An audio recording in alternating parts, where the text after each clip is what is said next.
दोस्तों, जिसने भी जन्म लिया उसे एक ना एक दिन मरना ही है, चाहे वह मनुष्य हो, पशु हो या पक्षी, सभी को मरना है।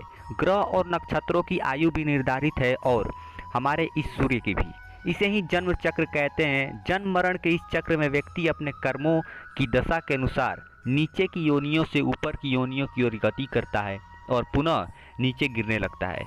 यह कर्म तब तक चलता रहता है जब तक उसे मोक्ष नहीं मिल जाता। खैर दोस्तों, क्या आपको पता है कि हिंदू धर्म में अगर किसी की मृत्यु हो जाती है तो उसके शव को सूर्यास्त के बाद नहीं जलाया जाता। आखिर ऐसा क्यों करते हैं? तो नमस्कार मित्रों, स्वागत है आपका हमारे चैनल पर। आज की इस वीडियो में हम आपको इन्हीं बातों को स्पष्ट रूप से बताएंगे। सूर्यास्त के बाद हुई मृत्यु तो रात्रि के समय दाह संस्कार नहीं किया जाता।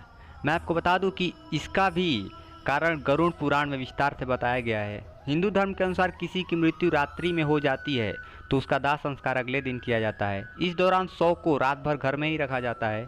यदि रात में ही शव को जला दिया जाए तो इससे व्यक्ति को अधोगति प्राप्त होती है और उसकी आत्मा को मुक्ति नहीं मिलती। ऐसी आत्मा असुर, दानव अथवा पिशाच की योनि में जन्म लेती है।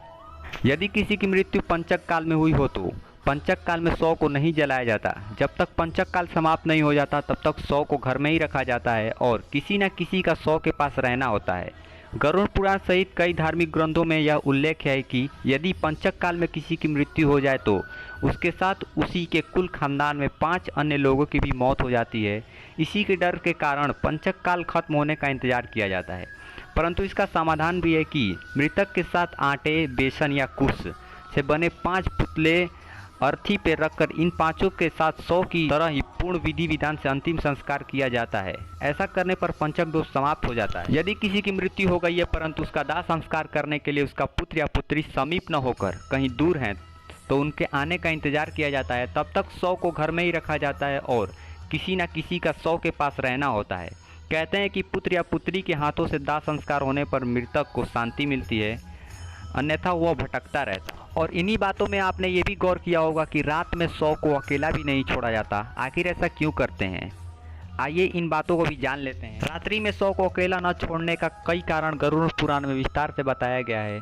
पहला कारण है, शव को अकेला छोड़ दिया जाए तो उसके आसपास लाल चींटियां, अन्य कोई नरभक्षी रेंगने वाला प्राणी या पशु आकर शव को खा सकता है। इसलिए वहाँ कोई ना कोई व्यक्ति बैठकर शव की रखवाली करता है। रात में मृत शरीर को अकेला छोड़ दिया जाए तो आसपास भटकने वाली बुरी आत्माएं उसके शरीर में प्रवेश कर सकती हैं। इससे मृतक के साथ साथ परिवार को भी कई संकट का सामना करना पड़ सकता है। शव को इसलिए भी अकेला नहीं छोड़ा जाता क्योंकि मृतक की आत्मा वहीं पर रहती है। जब तक उसका शरीर जल नहीं जाता तब तक उसका शरीर से किसी न किसी रूप में जुड़ाव रहता है। साथ ही वह अपने परिजनों को भी देखता है और अकेले छोड़ दिए जाने पर उसका मन भी ज़्यादा दुखी हो जाता है। हालांकि अधिकतर लोग गहरी नींद में चले जाते हैं। अन्य कारण भी कई सारे बताए गए हैं। यह भी माना जाता है कि यदि ज़्यादा समय हो जाए तो शव से निकलने वाली गंध के चलते कई तरह की बैक्टीरिया भी पनपने लगते हैं और मक्खियाँ भी भिनभिनाने लगती हैं।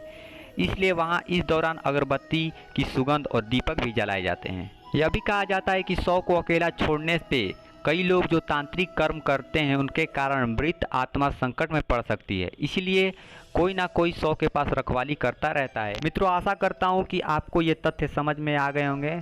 आज के लिए बस इतना ही। मिलते हैं नेक्स्ट वीडियो में। अगर आप हमारे चैनल पर नए हैं तो चैनल को कर दीजिए subscribe. Thank you for you watch.